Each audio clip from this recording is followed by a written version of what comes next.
الذين آمنوا اتقوا الله حق تقاته ولا تموتن إلا وأنتم مسلمون. அல்லாஹ்வுடைய நல்லடியார்களே, அன்புள்ள தோழர்களே, இப்பொழுது அல்லாஹ் தஆலா என்ன சொல்றான்? இன் தன்சுருல்லாஹ யன்சுர்கும் வ யுஸப்பித் அக்தாமக்கும்.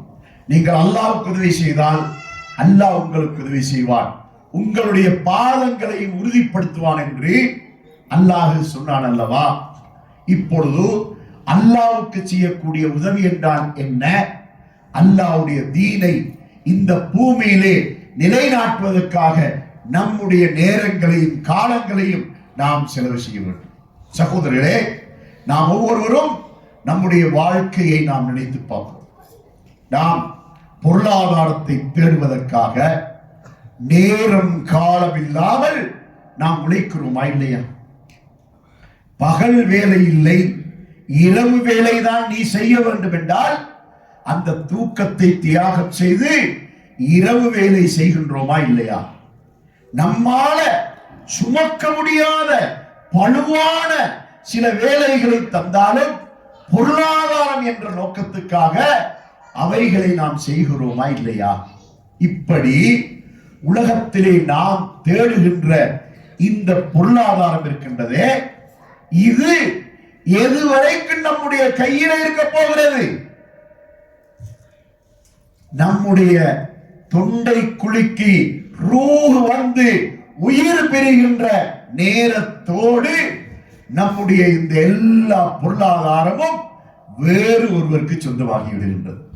நபி ஸல்லல்லாஹு அலைஹி வஸல்லம் சொன்னார்கள், அதாவது 3 நண்பர்கள் ஒருவருக்கு இருக்கிறார்கள். அதில் முதலாவது நண்பன் யார்? அவனுடைய சொத்துக்கள், அவனுடைய பொருளாதாரம், அவனுடைய வீடு வாசல் கடை வியாபாரம் வாகனம் என்று என்னவெல்லாம் அவனுக்கு இருக்கின்றதோ அவையெல்லாம் அவனுடைய முதலாவது நண்பன். இந்த நண்பன் அவனுடைய உடலிலிருந்து ரூஹ் பிரிந்த உடனே அவனை விட்டு போய்விடுகின்றான். அந்த நண்பன் அவனுக்கு இல்லை.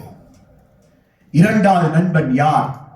அவனுடைய தாய் தந்தை உடன்பிறப்புகள் நண்பர்கள் பிள்ளைகள் ஊர் மக்கள் என்பவர்கள் எல்லாம் இரண்டாவது நண்பன். இந்த இரண்டாவது நண்பன் எதுவரைக்கும் இருப்பான்? கபரிலே அவனை போட்டு மண்ணை மூடிவிட்டு அவனை தனிமைப்படுத்தி விட்டு திரும்பி விடுவார்களே, அதுவரைக்கும் அவனோடு இருப்பார்கள். இந்த 2 நண்பர்களும் இடையிலே இவனை கைவிட்டு விடுகின்றார்கள். மூன்றாவது நண்பனை நபி ஸல்லல்லாஹு அலைஹி வஸல்லம் சொன்னார்கள், அந்த நண்பன் தான் நாம் செய்கின்ற நன்மையான காரியங்கள், நமது தொழுகை, நமது நோன்பு, நமது சதகா, இன்ன பிற நன்மையான என்னென்ன காரியங்களை எல்லாம் செய்கின்றோமோ அவையெல்லாம் நமது மூன்றாவது நண்பன். நபி ஸல்லல்லாஹு அலைஹி வஸல்லம் சொன்னார்கள், அந்த மூன்றாவது நண்பன் இந்த உலகத்திலும் உங்களோடு இருப்பான், கபரிலும் உங்களோடு இருப்பான், மறுமையிலே எழுப்பப்பட்ட பின் மறுசர் மைதானத்திலே சுவர்க்கம் செல்கின்ற வரைக்கும் உங்களோட இருப்பான். அந்த மூன்றாவது நண்பனை தேடிக் கொள்ளுங்கள் என நபி ஸல்லல்லாஹு அலைஹி வஸல்லம் சொன்னார்.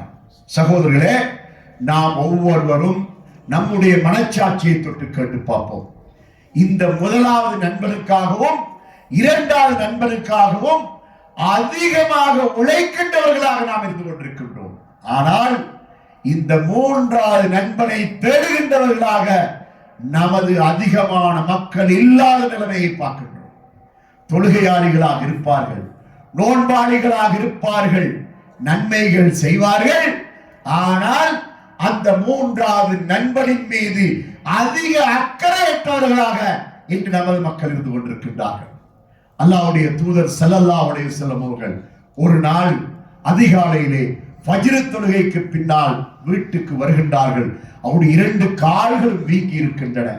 ஆயிஷா நாயகி நபி ஸல்லல்லாஹு அலைஹி வஸல்லம் அவர்களை பார்த்து கேட்கிறார்கள், யா ரசூலல்லாஹ், உங்களுடைய முன்பின் பாவங்கள் மன்னிக்கப்பட்டு விட்டன, அப்படி இருக்க இக்கால் வீக்குகின்ற அளவுக்கு சிரமம் எடுத்து நீங்கள் வணக்கம் செய்ய வேண்டுமா என்று கேட்டபோது நபி அவர்கள் சொல்கின்றார்கள், அப்பலா அக்கூன அப்தன் ஷக்கூரா, அப்படிப்பட்ட ஒரு தகுதியுடையவனாக என்னை ஆக்கிய அந்த ரப்புல் ஆலமீனுக்கு நான் நன்றியுடையவனாக இருக்கக்கூடாதா? அதனால் தான் நீண்ட நேரம் நான் கியாமுல் லைல் இரவு தொழுகையிலே நின்று வணங்குகிறேன் என்று சொன்னார். சகோதரர்களே, நாம் நமக்கு அல்லாஹ் மிக நெருக்கமாக இருக்கக்கூடிய ஒரு நேரம் தஹஜ்ஜுதுடைய நேரம் தான்.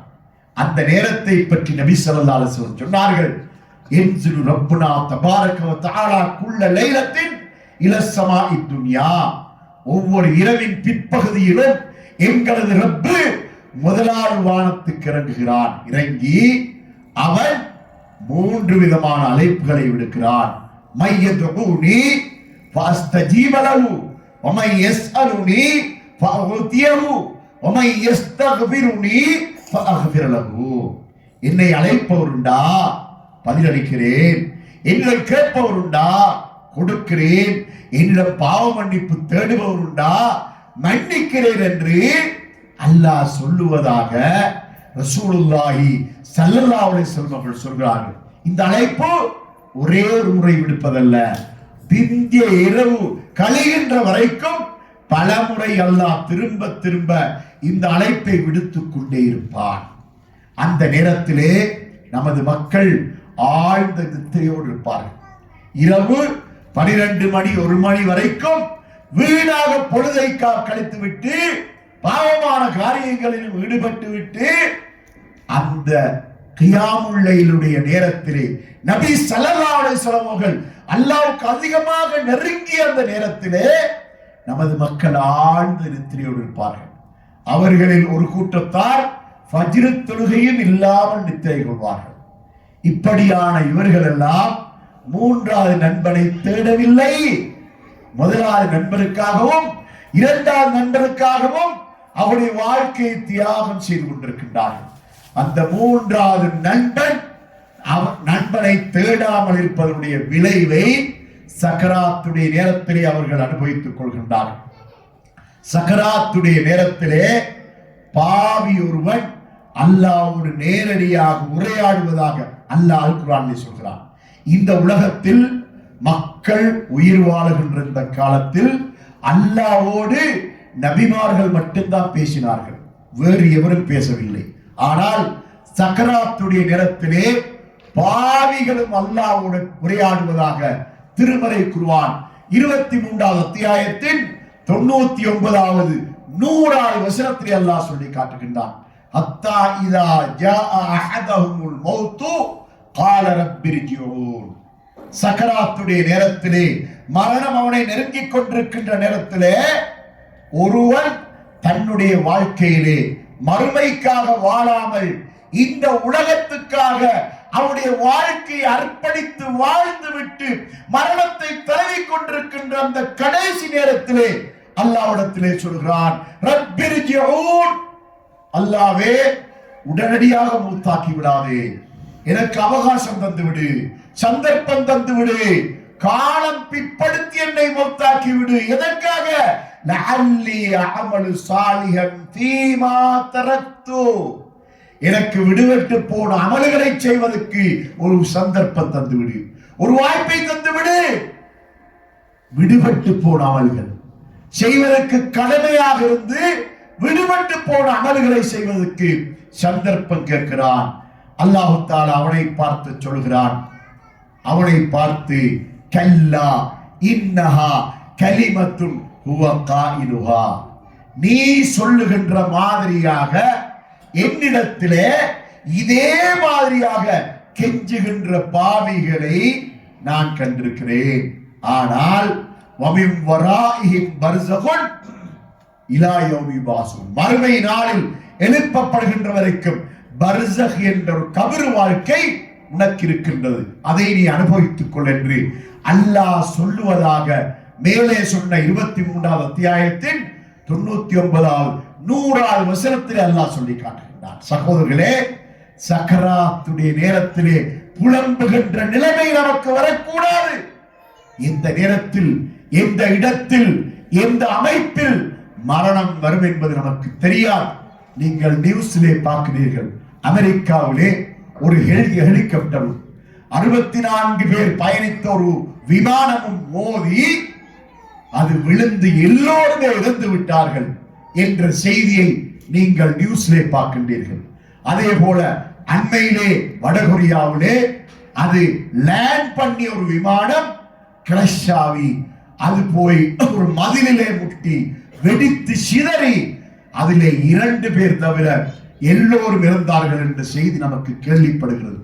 இதே போன்று நமக்கு திடீர் மரணங்கள் வரலாம். திடீர் மரணம் வரும்போது அல்லாவே எனக்கு விடுபட்டு போன அமல்களை செய்வதற்கு சந்தர்ப்பம் தந்து விடு என்று கேட்கின்றவர்களாக நாம் ஆகிவிடக் கூடாது என்று சொன்னால் நாம் இரவு பகல் முழுவதையும் அல்லாஹ்வுடைய நினைவோடு கழிக்க வேண்டும். பாவத்துக்கு பயந்தவர்களாக கழிக்க வேண்டும். அல்லாஹ்வுடைய நெருக்கத்தை ஏற்படுத்திக் கொள்ள வேண்டும். ஷைத்தானை விரோதியாக்கிக் கொள்ள வேண்டும்.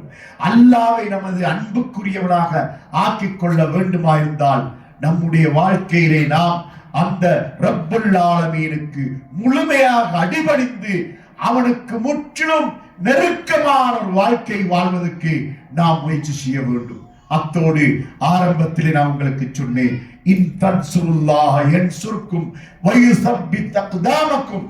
நீங்கள் அல்லாஹ்வுக்கு உதவி செய்தால் அல்லாஹ் உங்களுக்கு உதவி செய்வான், உங்களது பாதங்களை உறுதிப்படுத்துவார் என்று அல்லாஹ் சொன்னான் அல்லவா? இங்கு சொல்லப்பட்ட இவ்வளவு அம்சங்களையும் உங்களுடைய குடும்பங்களுக்கு சொல்ல வேண்டும், உங்களுடைய நண்பர்களுக்கு சொல்ல வேண்டும், அவர்களையும் இஸ்லாத்தின் பக்கம் அழைக்க வேண்டும். உங்களுக்கு தெரிந்த சத்தியத்தை நீங்கள் அவர்களுக்கு சொல்ல வேண்டும். மறுமை நாளில் அல்லாஹ் தஆலா நம்மை எழுப்பி பலதரப்பட்ட கேள்விகள் கேட்பான். அப்படி கேட்கும் போது அல்லாஹ் தஆலா இப்படி ஒரு கேள்வி கேட்டால், என்னுடைய கடைசி நபியுடைய மௌத்துக்கு பின்னால் என்னுடைய இந்த தீனை இந்த பூமியிலே நிலைநாட்டுவதற்காக நான் உம்மத்திலே ஒவ்வொருவருக்கு நான் பொறுப்பு சாட்டி இருந்தேன். அப்படி பொறுப்பு சாட்டியதின் அடிப்படையிலே நீ எத்தனை பேருக்கு உனக்கு தெரிந்த மார்க்கத்தை சொன்னாய் என்ற ஒரு கேள்வி கேட்டால், இந்த கேள்விக்கு நம்மில் எத்தனை பேர் இத்தனை பேருக்கு சொன்னேன் என்று பதில் சொல்ல போகிறோம்? இத்தனை பேருக்கு நான் என்னுடைய சத்தியத்தை நான் பிரச்சாரம் செய்தேன் என்று நாம் அல்லாஹ்வுக்கு என்ன பதில் சொல்ல போகின்றோம்? அதனால் சத்தியத்தை நாம் பின்பற்றுவது மட்டும் நமக்கு கடமை அல்ல.